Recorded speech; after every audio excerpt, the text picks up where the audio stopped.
কল্যাণপুর হুজুর তোমাদের চোখে পীর না, কিন্তু সাদাতপুরের চোখে সে আল্লাহর ওলি। অন্ধকার মাঠের কবর বড় ভয়ঙ্কর জায়গা, যেখানে সাথী নেই দাদু গাড়িটা বন্ধ হইল। আমরা পীরের কারিশমা কিন্তু বুঝতে পারি নাই। আমরা মনে করি আমরাও যা পীরও তাই। কল্যাণপুর হুজুরের কাছে যাই, যা বোঝাই তাই বোঝে, যা বলি তাই শোনে। মনে হয় আমি এর ভাষা বোঝে না, আমি যা বোঝাই তাই ওইটাই বুঝে পিরিগিরি করে। আমার ভাষা, আমার কথা, আমার ছেলের বিশ্বাস যদি এমন হয়, আমি মৃত্যুর আগ পর্যন্ত পীরের গোলামি করব। পীরের কাছে আমি মুরিদের কিছুই জমা না। আর যদি মনে করি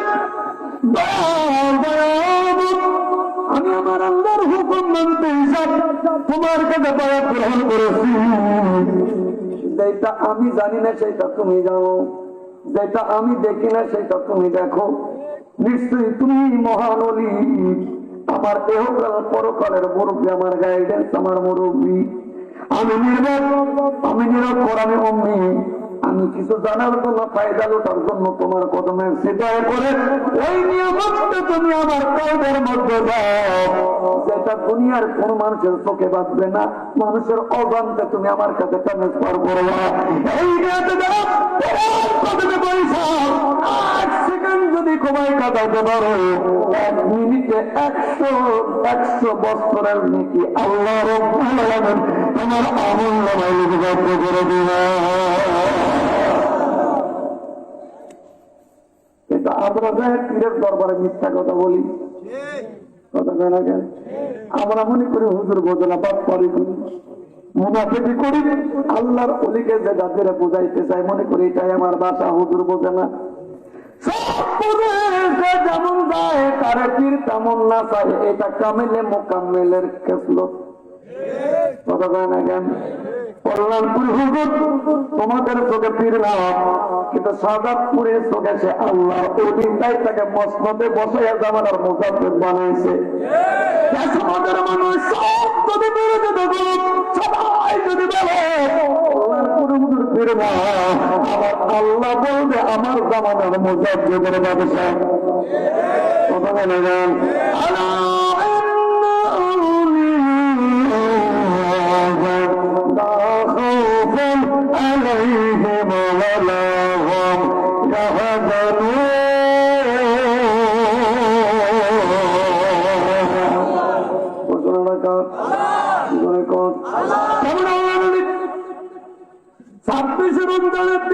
রাত্রে 10টার পরে দরবার শরীফে হুজুর সাক্ষাৎ নেই। হুজুরকে বলা যান বসা, আমরা বসা আছি। হঠাৎ করে একজন যুবক আইসা গেটে লক করলেন, আমি দরবারে আসছি, দরবারে ঢুকবো। দরবারে যারা যেটা চাইতে তারা বলছে বাড়ি কোথায়? কয় পাবনা চাটমোহর পানা। তোমার মুরব্বীকে, মুরব্বীর নাম বলতে পারে না। অনেকদিন আগে কেজন একটা দরবারের দাওয়াত পত্র দিয়েছিল, ওইটার অ্যাড্রেস জেনে আজকে দরবার সরে আসছি। কিন্তু এইভাবে তো দরবারে ঢোকার কোন সিস্টেম নাই। ওখানে যাওয়া হলো, হুজুর পাকের কাছে বলা হলো, হুজুর কেবলা নিষেধ করলেন না, বের করে দিলেন না, বললেন যুবককে আমার সামনে নিয়ে আসে। একটা যুবককে 26 রমজানের জীবক রাত্রে সরকার হুজুরের সাক্ষাৎ ঘরে যখন নিয়ে যায় বসানো হলো, ওর মধ্যে তো আদব নাই। যুবক সামনে বসার সঙ্গে সঙ্গে আল্লাহর ওলি কল্যাণপুর হুজুর ডাকতে গায়, বাবা জীবনে এমন কোন নিশা নাই যেটা তুমি করো নাই, তোমার জগতে এমন কোন নিশা নাই যেটা তুমি করো নাই, এত নিশার জগতে তুমি কেন গেলে বাবা? এই কথাটা শোনার সঙ্গে সঙ্গে যুবক পিছিয়ে গেছে, সর্বনাশ পীর কয় কি? অথচ কেউ কারোর বাড়ির খবর জানে, কথা কয় না গান। আমার মনে হুজুরের বাড়ি মনের বাড়ির পাশে ছিল, তাই শুনছে, তাই আসার পরে বুঝতেছে, কথা কয় না গান। যারা তোমরা মিথ্যা কথা বলো, বদমাইশি করো, ভণ্ডামি করো, পীরের দরবারে পীরের সামনে বইসা, তোমার পীর দেখে কি দেখে না ভালো করে দেখো। দেখতে বলে যুবক রে, এত পাপ গুনাহ করেছো তুমি, তোমার অপরাধের কথা যদি আমি বলি তুমি লজ্জা পাবে। স্বীকার করলো, হুজুর আমার জীবনে এমন কোন নিশা নাই যেটা আমি করি নাই। এবার ডাক দিকালে বাবা যুবক, বাপের ধান চুরি করে বেচার দরকার ছিল কি? তোমার এলাকায় বলবেন কে বলতেছেন? কে বলতেছেন? কল্যাণপুরে। কল্যাণপুরে যাব বইলাতে না কত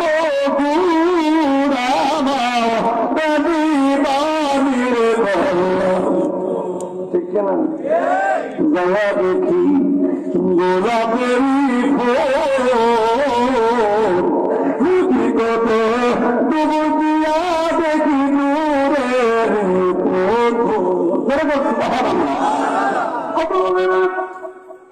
আমরা পাজরে বসা ওদের বলে ধান চুরি করে না বেসলে তা বাড়ি ছাড়া হইত না।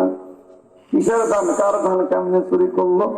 যুবক দিকে হুজুর, বাপের কাছে টাকা চাইছিলাম, টাকা দেয় নাই, তাই এক বন্ধার নিচের রাতে চুরি করে বিক্রি করার কারণে 27 দিন বাড়ি ছাড়া। আমার বাপ চোরের অপরাধে বের করে দিয়েছে, বাড়ি উঠতে দেয় না। আওয়াজ করে কল্যাণ করে বসে যদি পাহাড়ের খবর যদি বলতে পারে, ওই দরবারে পয়সা বুঝিয়ে গোবর পড়ার খবর জানে না। কথা কয় না কেন?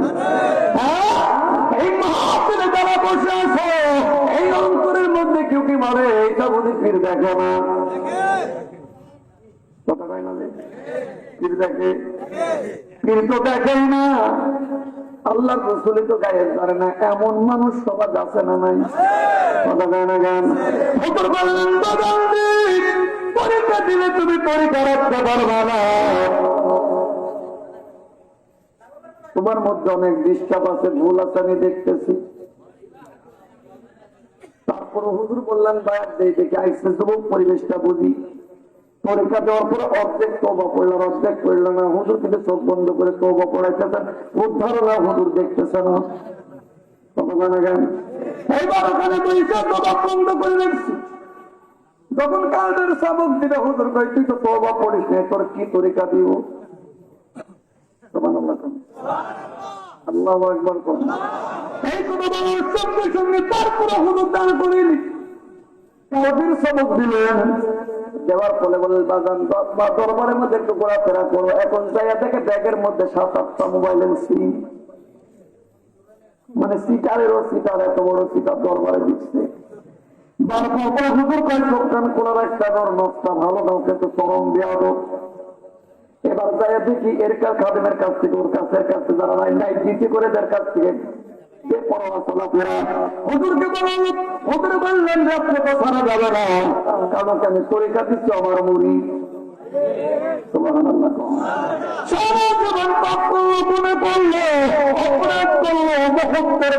পরীক্ষা দেওয়ার পর বলতেছেন আমার মুড়ি। তাহলে হাজারো সমাজের লোকের চাইতে একজন পীরের কাছে বায়াত গ্রহণ করলে সবচাইতে বেশি দাবি থাকে মুরিদের উপরে পীরের করে দাবি করতে। মুসলমান জীবনে মুড়ি হইতে পারলাম না, বায়াত হইতে পারলাম না, জাকের হইতে পারলাম না, নিজের মধ্যে শুধু ভুল আর ভুল, ভুল শুধরাব করে আর কবে জাতির প্রবোধে আসে না। আল্লাহ অলি যদি ধরে বাঁচার কোন রাস্তা থাকবে না। তাই তো আল্লাহর অলি দয়ার উপরে মুড়ি চলে।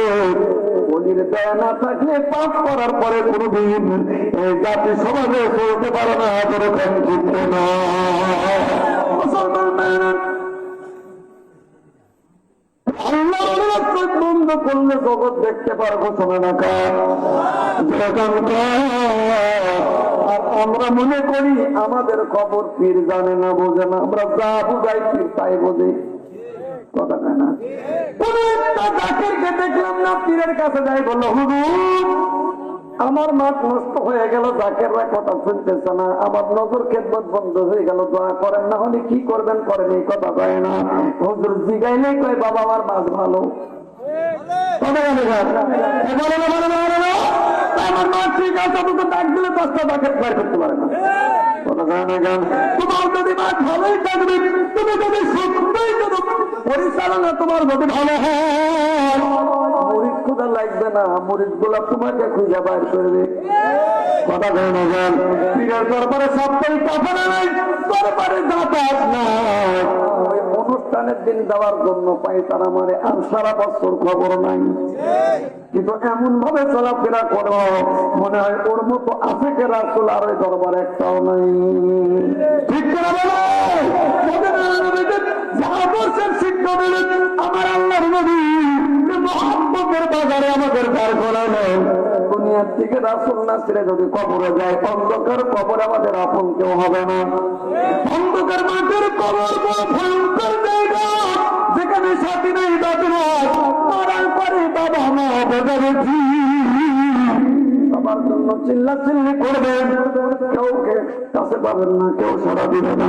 কিন্তু আপনি যদি যেমন নাই রাসূল মদিনা ওয়ালা নবীকে যদি আপনি মহব্বত করতে পারেন, আবার নবীর আকীদা মাফিক জীবনটা কইরা যদি ঈমান নিয়ে যদি কবরে যাইতে পারেন, বিসমিল্লাহি ওয়ালা মিল্লাতি রাসূল বলা সঙ্গে সঙ্গে মাটির কবরে মদিনার নবী মুহাম্মদ হয়ে যাবে। সমস্ত নবীদের মর্যাদাগুলো মডিফাই করে অলিদের কারামতের মধ্যে ঢুকিয়েছেন কে? কথা বলেন।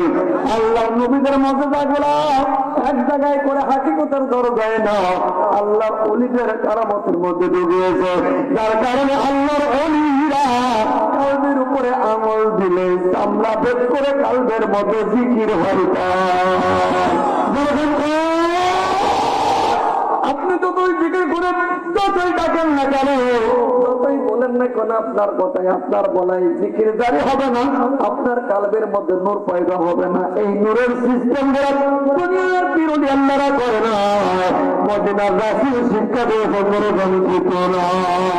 বর্তমান প্রেক্ষাপটে ইসলামের বারোটা বেজে গেল, কোনটা ইসলাম কোনটা সত্য কোনটা মিথ্যা বোঝার সময় নেই। আমরা বড় পেরেশানির মধ্যে আছি, কথা গান গান, আর আমরা এই জন্য পেরেশানির মধ্যে আছি। আল্লাহ রাসূল গায়েব জানে না, আল্লাহ রাসূল পাওয়ার নাই, এই কথা নাস্তিক না প্রমাণ বেঈমান বলে না, আমাদের মতো টুপিওয়ালা হবে কত বড় বঞ্চিত না। যুদ্ধ শেষ হলো, 12 দিন পরে নবী উহুদের পাহাড়ের উপরে দাঁড়াইলেন। হঠাৎ করে জালজালা শুরু হয়ে গেল, উহুদ পাহাড় থরথর থরথর করে কাঁপতেছেন আর নড়তেছেন। আল্লাহর রাসূল ধমক দিয়ে পাহাড়ে, খবরদার নড়াচড়া করবি না, তোর উপরে কে পারে গেছে জানিস নি? একজন নবী, সিদ্দিকের শাহাদা ইসলামের একজন নবী আর একজন সিদ্দিক, দুইজন শহীদ আল্লাহ করে সুবহানাল্লাহ। আল্লাহ রাসূল বলতেছেন উহুদের যুদ্ধের 12 দিন পরে একজন নবী, একজন সিদ্দিক আর দুইজন শহীদ। যারা মৌলবীরা বলো নবী গায়েব জানে না, এই হাদিসটা কোথায় রাখবে? ইতিহাস জানো না, উহুদের যুদ্ধের ঘটনা বুঝি পড়ো নাই, নিশ্চয় জানো। নবী বলেন একজন নবী, একজন সিদ্দিক, দুইজন শহীদ তোর বুকের উপরে পা রেখেছে, খবরদার পাহাড় করে দেওয়া দেবে করে না। এই কথা বলার সঙ্গে সঙ্গে পাহাড় থেমে যায়।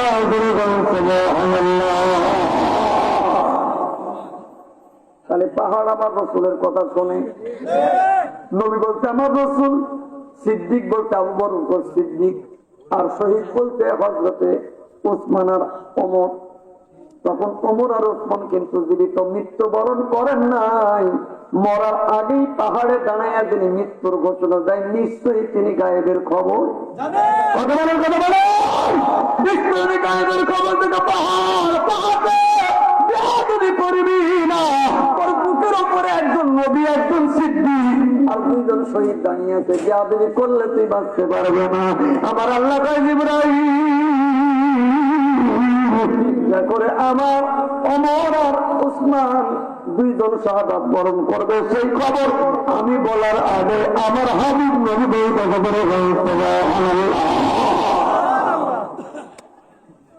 কে বলতেছেন? রাসূল বলতেছেন। এবার মৌলবীদের কাছে আমার প্রশ্ন, বলো বলো, নবী যদি গায়েবের কথা না জানতো কেমনি করে বললো? যে নবী ভবিষ্যতের কথা বলে আমার রাসূলের কাছে গায়েবের খবর কথা দেয় না। গান তালহাকে দেখতে পারে, তোর জীবনে একটা বেটা হবে, তোমার বেটাকে আগে আমার কোলে দিবা, কারণ তোমার বেটার সুরতটা নাভির থেকে মুখ পর্যন্ত আমি নবীর আকৃতির দুনিয়াতে আসবে। কত বড় নবীর তরিকার প্রচার জাকেররা করে, মুরিদেরা করে, ভালো করে শোনো। তালহার সন্তানই হয় নাই, তালহাকে ডাক দেখে, তালহা তোমার যে বেটা হবে আমার কোলে আগে দিবা, আর তোমার বেটার নাভির থেকে মাথা পর্যন্ত আমার মতো সুরত হবে, তাহলে বেটা হবে এইটা আমার রসুল আগেই কথা বলে।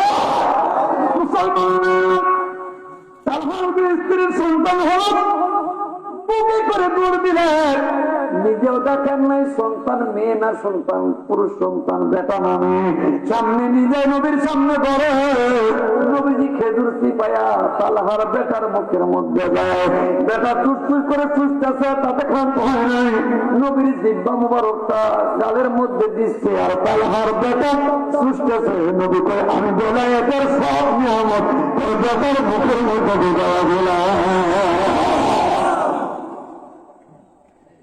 মুসলমান অন্যদিকে চিনতে হলে, জানতে হলে, বুঝতে হবে নবীর যারা পাবো, নবীর যারা নাই তাদের বন্ধু হও ঘোষণা রাখার সত্যবাদের প্ল্যাটফর্মে দাঁড়াইতে হবে ঘোষণা রাখার। যেরকমকার এটা বাউলের দরবার নাম, এটা বাউলের গান না, এটা বাউলের মঞ্চ, যে বাউল সঙ্গীত গায়া মঞ্চ বাতাইতে হবে, এটা হাকিকতের দরবার, এটা আল্লাহর অলির পার্লামেন্টের দরবার। এখানে গান বাজনা শোভা পায় না, এখানে বেলায়েতের কোনো গান হয় করে গান করতে না। গান শুনবে লালনে চলে যাও, কথা কয় না কেন? বাউল শুনবা সিস্টার তরিকার মধ্যে যাও, ওই ভণ্ডামি নষ্টামি মঞ্চ ময়দানে চলবে না। এখানে তরিকতের আইনের ভাষায় কথা বলতে পারে, কি ভাবে যা কথা পাই বুঝে আসে না।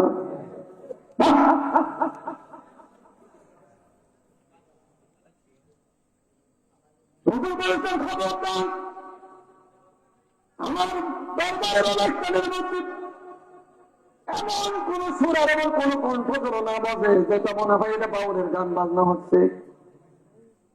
কথা কয় না কেন? তাহলে আমাকে কথা বলতে হলে ভাবি চিন্তা ভাবনা করে কথা বলতে হবে।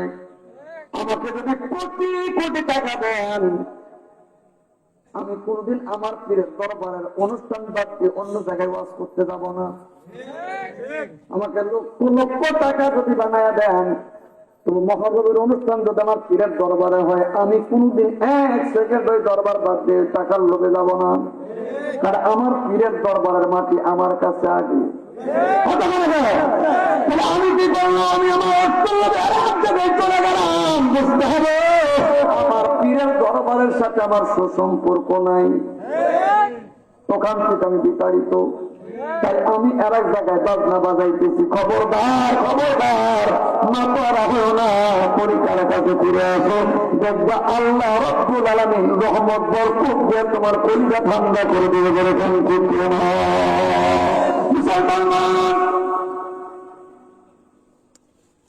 সাদাতপুরে হুজুরের ভিতরে দয়া ছিল বেশি, কল্যাণপুরি হুজুরের মধ্যে জ্বালানি বেশি।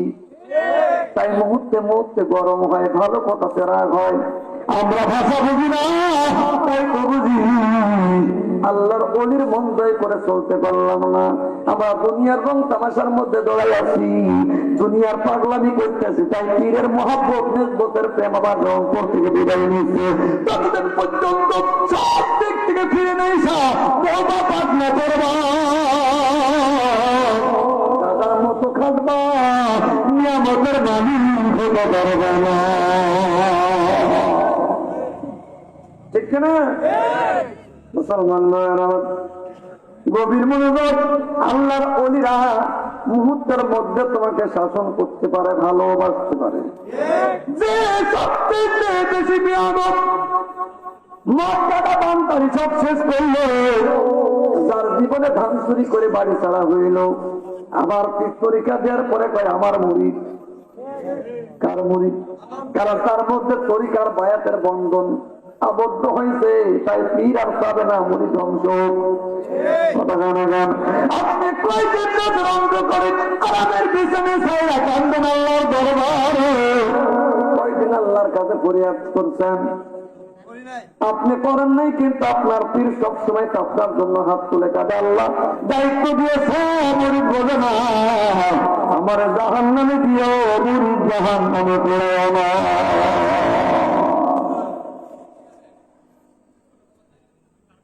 পীরের কষ্ট গুলা ভাগাভাগি করে না, পীরের সুখ গুলা ভাগাভাগি করে না। দেখবা এসকের ঘর তোমার কলিজার মধ্যে নিয়ে বাজবে।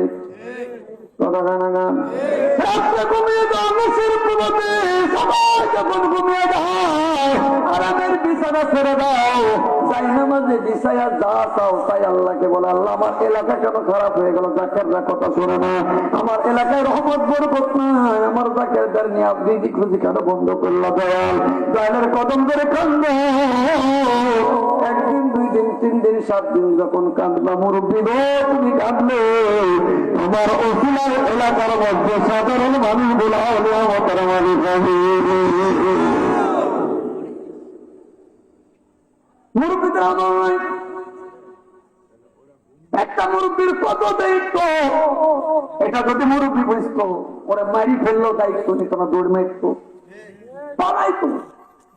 মুরব্বী কি জিনিস এই শব্দটা যদি জানতো, তো কোনোদিন এই পবিত্র শব্দটাকে অপবিত্র করে মাথায় করে ফেলতো না।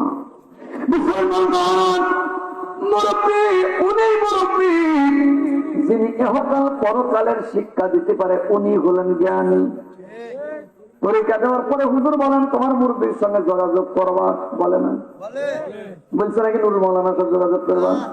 এর এক মৌলানার কাছে যাই বলবা, এর এক মৌলানার কাছে পা চিপা যা চিপা বুঝছে। পাগল হোক সবল হোক, পরীক্ষা দেওয়ার সঙ্গে সঙ্গে বলবে তোমার মুরব্বীর সঙ্গে পরামর্শ করবা, মুরব্বীকে ভালো মন্দ জানাবা, মুরব্বীর সাথে আসা যাওয়া করবা, তাহলে বোঝা যায় ওই পাওয়ারটা মুরব্বীর মধ্যে নিজ হাতে ঢুকায়। ওই মুরব্বীর সঙ্গে যোগাযোগ করে যদি কোনো মুরিদ যদি চলাফেরা করে, আল্লাহর কসম খাওয়া বলে কোনোদিন আল্লাহ যদি বন্ধ হতে পারে না।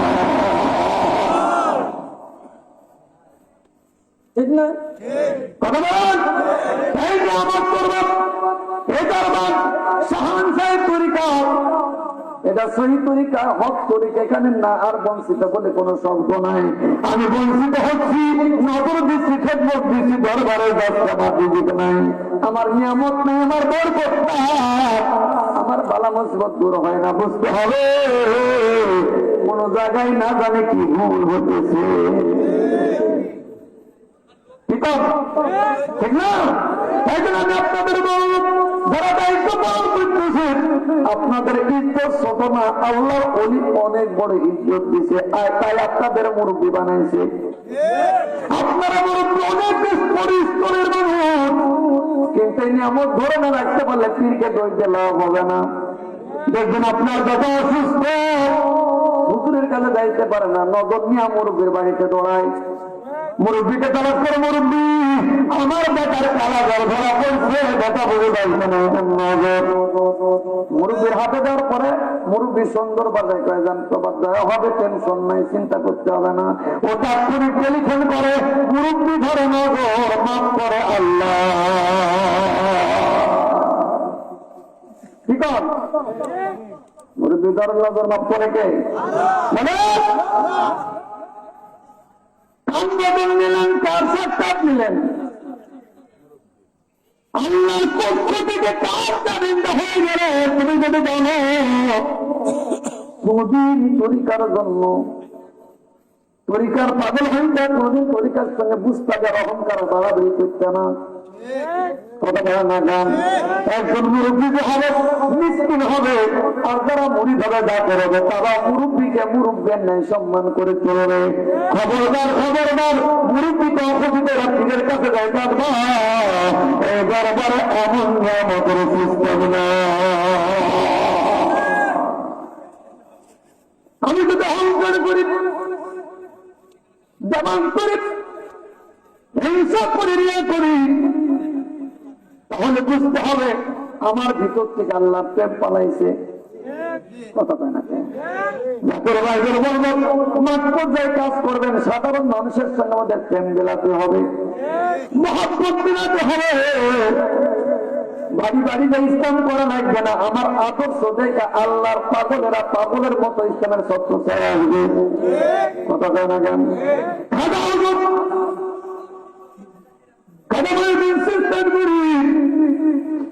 রাস্তা চলতেছে, হঠাৎ করে দেখে গাভীকে পূজা করতেছে হিন্দুরা, গাভীর পূজা করতেছে। খাজা হুজুর ডাক দেখে, বাজান তোমরা কিসের পূজা করো? ডাক দিয়ে বলে আমরা গাভীর পূজা করি। তোমার গাভী কি দুধ দেয়? কই না হুজুর, দুধ তো দেয় না, আমরা গোবরের পূজা করি। কিসের পূজা? আমরা গাভীকে পূজা করি, গাভীকে আমরা শ্রদ্ধা করি। প্রভু ভাবি যে প্রভু দুধ দেয় না, সেই প্রভুকে পূজা করে লাভ কি? হুজুর এইটা তো হইতে পারে না, আমার একটু দাও, আমি একটু দুধ খাবো। খাবো হুজুর, তার বাসর নাই, তার দুধ কামড়ে হয়। কথা কয় না কেন? হুজুর পাগল হয়ে গেছেন নাকি? এবার দেশের বাড়ি কই থেকে আসলো? যে গরুর বাসর হয় না, দুধ কামড়ে হয়। ডাক দেখে আমার কাছে দাও। খাজা হুজুরকে সামনে, ভারতের হিন্দুরা যখন গাভীটারে সামনে দিলেন, খাজা হুজুর মাথার দিকে হাতটা বলে পিছন দিকে দিয়ে কয় দুধ দাও। আর ডাক দিকে, এই কে কোথায় আসো? হাড়ি পাতি নিয়ে আসো, তার যতটুক দুধ লাগে নিয়ে যাও, এই গাভী তোমাদের দুধ দিকে করে দেবো। হাত দিয়ে টান দিছে মাথার দিকে পিছের দিকে, আর পলান দিয়ে উলান দিয়ে কি সমস্ত মানুষ হাতে দিলাম, বালতি গুলা কলম গুলো পরিপূর্ণ করলো। এবার ইহুদিদের কয় তোমরাও নাও, তোমরাও খাও। ডাক্তার হুজুর আজকে গাভীর পূজা করবো না, আমরা সবাই আপনার পূজা করবো। খাজা হুজুর ডাক্তার না না, আমার পূজা করা লাগবে না, আমি যার গোলাম, গাভী যার গোলাম, তার গোলামি করো। আল্লাহর গলা তোমার ঘরে পৌঁছে যাবে। ঠিক গাভীর মালিক যিনি, আমার মালিক তিনি, তার গোলামি করো। তার সন্ধান কোথায় না, তিনি কোথায় থাকে, কোথায় গেলে সে মৌলাকে পাওয়া যায়। মন্না গঙ্গাম গঞ্জামদুর কুলুবে মমিনা গর্ভবা আপনি সিনি দাখবা সিনি দর হুজুরে আউলিয়া আওয়াজ করে বলেন আল্লাহু আকবার। শুনো, আল্লাহকে যদি পেতে চাও, আল্লাহকে যদি খুঁজতে চাও, আমার মধ্যে আল্লাহকে তালাশ করো। সামনে তালাশ করো। এই বুজুর্গ যখনই পাগলামি পাকভারত মহাদেশে যখন ছড়াইয়া গেল, সব হিন্দুরা বিরোধ হলো, তারা শুরু করলো। তারা খাইয়া খানা হুজুর দৌড়ে যাইয়া পাহাড়ের মধ্যে লুকাইলেন। পাহাড়ের টিলাইকা জাদুকররা এমন বান্টনা মানুষ শুরু করলেন, আগুনের কুণ্ড হইয়া পাহাড়ের ভিতরে যাইয়া খাজা মঈনুদ্দিন চিশতির কোলে যায় আঘাত করা শুরু করলো। মালিক মালিক রে, আমি তাবু স্থাপন করেছি পাহাড়ে, তান্ত্রিক গুলা আমাকে জাদু মন্ত্র দিয়ে কষ্ট দিচ্ছে, তাই পাহাড়ের গুহার মধ্যে লুকাইলাম, কিন্তু এখানেও আগুন দিয়া আমার শাসন করতেছে। আল্লাহকে বন্ধু, তোমার আমি স্বয়ং সম্পূর্ণ করে দুনিয়াতে পাঠাইছি। এই আওয়াজ শোনার সঙ্গে সঙ্গে খাজা হুজুর গুহার মধ্যে ঢোকার আগে তার পায়ের খড়মটা বাইরে রাখছিল। খড়মকে ডাক থেকে, খড়ম রে তুই তো ভুলে গেলি, দেখো তো পাহাড়ের উপরে কে আবার জ্বালাইতেছে। পায়ের খড়মকে বলতেছে, দেখতো দেখি পাহাড়ে কে। এবার খড়ম নিজের পায়ের জুতা উইড়া যাইয়া 1 2 3 বইলা 2 গালে নমরুদের মধ্যে পিটানো শুরু করছে।